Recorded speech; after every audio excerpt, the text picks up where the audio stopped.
bapak saya itu kan bakul cilik-cilik anak bapakku tunggalku kuwi akeh Pak Jo 6 gitu loh. Modale Pak Tarso iki gur omongan tok waktu niku. Saya dulu itu punya cita-cita wah iki bapakku usahane iki kok cara usaha tenan diterusne saingane kok ora akeh. Janggilan ki mandek 1 tahun. Saya itu awalnya jangankan kok mikir jadi polo. Sebuah pengabdian itu kan ndak ada. Kita awal cerita kita. Kali ini saya ingin berbincang lebih jauh tentang salah satu calon Bupati Wonogiri karena latar belakangnya yang cukup unik. Karena saya dulu agak lama di penyelenggara pemilu itu mengetahui ada salah satu anggota DPRD itu yang latar belakangnya mulai dari tingkat RT bahkan di bawah RT kemudian berkarir sampai ke DPRD. Nah sekarang maju berkompetisi di Pilkada 2024. Tidak banyak warga kita yang punya keberanian, punya potensi, punya kapasitas seperti itu. Ketemu kembali kita dengan Pak Haji Tarso. Assalamualaikum Pak Haji. Waalaikumsalam Mas Joko. Satu yang cukup menarik itu bagi saya dan kawan-kawan itu ceritanya pripun. Pak Haji Tarso katanya dagang godong-godongan gitu nggih. Kemudian barang kependem gitu lah.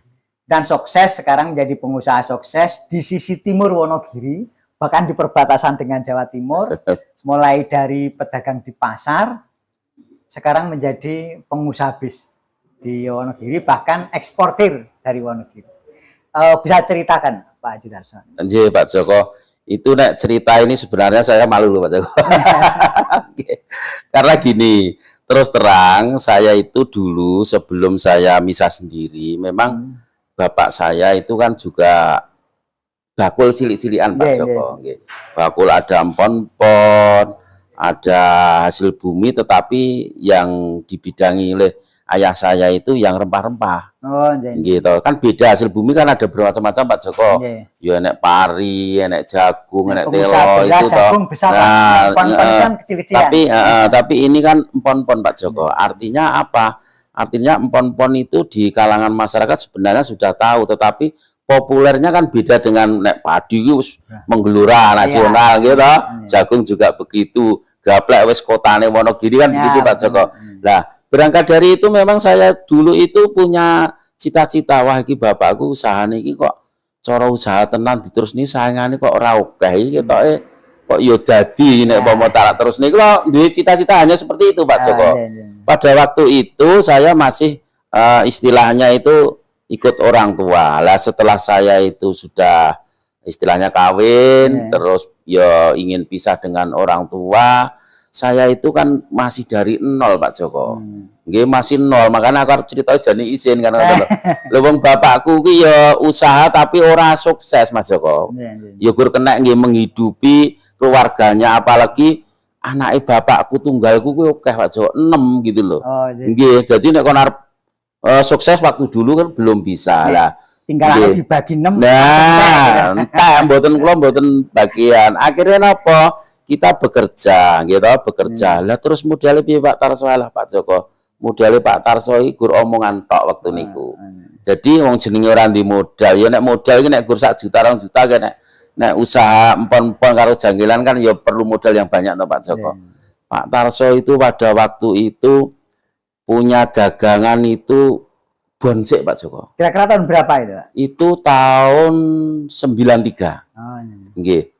Bonsek karo pengepul-pengepul terus tak proses. Engko nek wis tak proses rampung agek tak dol. Tak dol untuk duit agek tak nggih nyarutan Pak Joko. Begitu terus naik ngono. Akhirnya apa? Kita rada iso gede. Barang rada iso gede, kita melebarkan sayap. Aku yo yang Surabaya, yo yang Jakarta, yang Semarang. Golek pelanggan Pak Joko. Istilah ngrutus ngelidik. Ngrutus marani sapa sing gawe janggilan, sapa sing tuku laos, sapa sing tuku kunyit ngoten Pak Joko. Lah, pada waktu itu kebetulan teman-teman itu ada yang menyerahkan kepada saya di Surabaya. Pas saya itu di Surabaya kirim salah satu pabrik tapi tidak begitu besar. Terus kita disarankan, Pak, sentral si Jawa Timur itu di kota Surabaya di Pasar Pabean. Sampean ke sana coba sampean menawarkan bahwa sampel ke sana jenengan ngubengi. Tak turuti Pak Joko. Kula ngubengi Pasar Pabean iku ya wombone ora umum. Setiap kios tak tekoni kuwi butuh apa. Setiap kiosnya tak tekoni butuh apa. Lah setelah lama-lama saya itu punya langganan di sana, iso kirim laos, iso kirim temulawak, ngoten Pak Joko. Akhirnya apa? Pada waktu itu ternyata laos sama temulawak itu sudah bisa diekspor sebenarnya Pak Joko. Pada tahun itu loh gitu. Nah, kebetulan di sana itu saya nunggu sama pelanggan saya itu yang di Surabaya itu, terus bos saya yang saya kirimi itu punya buyer dari luar negeri. Pada waktu itu dari Cina, Mas Joko. Terus selain hasil bumi, apa Pak Tarso yang penjenengan kerja ke aku ya domblang-domblong ngono Mas Joko. Tekoni kuwi. Terus aku kelingan, weh, bapakku ki dodol janggilan nggih, kula ngoten. Terus akhirnya kula bingung waktu niku ditekoni janggilan niku ora Jawa ning kono mergone Gutir Pak Joko. Oh, nggih, beda. Akhirnya apa? Kula nyuwun contone nek ngoten Bos, coba tak gawane yang mulih. Nggonku ki kira-kira iki padha apa ora ngono. Setelah itu kayak contoh Pak, kula ini kaya suket iki kok masaku janggilan. Tapi nek wong kono jenenge kok Cinco Gutir ngoten lho Pak Joko. Tak gawa mulih tenan, barang tak gawa mulih, oh alah ternyata Wonogiri akeh kan ngoten. Akhirnya apa? Kita ke Surabaya lagi tak bawa, oh ada. Loh ini butuhnya banyak bisa enggak Pak? Ngoten mriko ne. Ya insya Allah bisa tapi modalnya enggak ada saya kan ngoten. Akhirnya apa? Pesen berapa ton dulu kirim ke sana, untuk 1 truk kirim ke sana gitu Pak Joko. Terus lama-lama apa itu sana itu percaya. Nggih, sana percaya, akhirnya apa? Saya dibawai orang yang Surabaya yang mengelola Cao itu Pak Joko ke sini, suruh mempraktekkan di sini, suruh memberi penyuluhan supaya iso mlebu ekspor iki ngarape ngene ngoten Pak Joko. Akhirnya sampai dikasih ke sini. Nah, lama-lama karena saya itu masih terbentur dana Pak Joko, walaupun sudah bisa, saya belum berani. Akhirnya apa? Yaitu tadi 1 truk, 2 truk kita kirim, baru dibayar, kita beli lagi. Setelah kita dapat untung Pak Joko, akhirnya bos saya waktu itu namanya Pak Cahya. Aslinya itu NTB sana, tapi punya perusahaan di Surabaya, sering di Surabaya. Itu percaya sama saya Pak Joko. Akhirnya kita dikasih pres hidrolis, dikasih 1, suruh bikin di sini, tapi tidak lepas dari pengawasan beliau dulu. Itu akhirnya apa? Kita bisa packing seperti ini, 1 kontainer itu bisa masuk sekian ton, itu sudah dihitung Pak Joko. Karena apa? Pada waktu itu antara harga dengan ongkosnya ke luar negeri itu hampir sama. Dolar pada waktu itu hanya 1.100 Pak Joko. Nggih, 1.100. Akhirnya apa? Kita dikasih tahu Pak, nek batangan itu masuknya kira-kira hanya 13 ton. Nanti nek daun bisa 20 ton. Begitu Pak Joko. Akhirnya itu bisa dan saya juga bisa. Lama-lama kita ditinggal oleh sana. Artinya wis ora ditunggoli gitu loh Pak Joko. Kita kerja. Lah di uji coba itu setelah kita bisa 1 kontainer kita kirimkan sana, dibuat sampel ke luar negeri itu cocok Pak Joko. Cocok. Akhirnya berjalan terus. Nah, di waktu 93 sampai 96 itu ada kendala Pak Joko. Saya sudah punya modal sedikit, tetapi istilahnya orang jalan janggilan ki mandek 1 tahun. Itu aku bingung waktu itu. Wih, iki piye iki? Aku ora ndek apa-apa nek nyetok ora iso kan ngoten. Lah kebetulan saya ke Argosari itu ketemu dengan kepala desa namanya itu Pak Jarwanto. Itu beliaunya pengusaha tapi ya ijek podo kali kula ijek cilik ini Pak Joko. Punya stok banyak, konuku lah aku kan orang di duit. Aku rono nggo sepeda motor sing jenenge Neotech. Mega apa? Mega Pro. Itu. Nah, kecil itu. Itu harganya barunya cuma 5.200.000 Pak Joko. Aku masih ingat betul itu. Nah, gandengnya aku ditawari janggilan, kayak mriku oke. Aku ora iso bayar Pak Joko, saloke tak bayar duit, sepeda aku tak tinggal kono diijoli. Pada waktu itu sama beliaunya ada sekitar 30 ton Pak Joko. Harganya pinten namung 300 swidak repis. Waktu itu. Itu piyah nggih waktu itu. Tak jukuk kabeh. Terus tak kayak ngomong gendeng itu kira-kira ya totalnya 45 ton Pak Joko. Di gudang saya itu. Setelah itu tahun 96 sudah laku sedikit. Delalah itu perubahan waktu Pak Harto lengser itu Mas Joko. Masya Allah itu dolar sampai 18.000. Ya. Dan kebetulan saya punya stok waktu itu 40 ton lebih Pak Joko. Alhamdulillah bos saya itu sama saya itu bisa ambil barang dari saya, cuma yang ngirimi saya tok Pak Joko itu. Untung saya waktu itu pang bayang itu kon 300 swidak. Payune iki 18.000 pang bayang nih saiki. Jumlahnya 40 ton luweh. Aku kaya dadak sugih Pak Joko waktu itu. Saya itu sampai batiku kuwi waktu kuwi tuh kalau diesel sing nika sing urung tepak nika Pak Joko. Iku regane anyar iku 17 juta.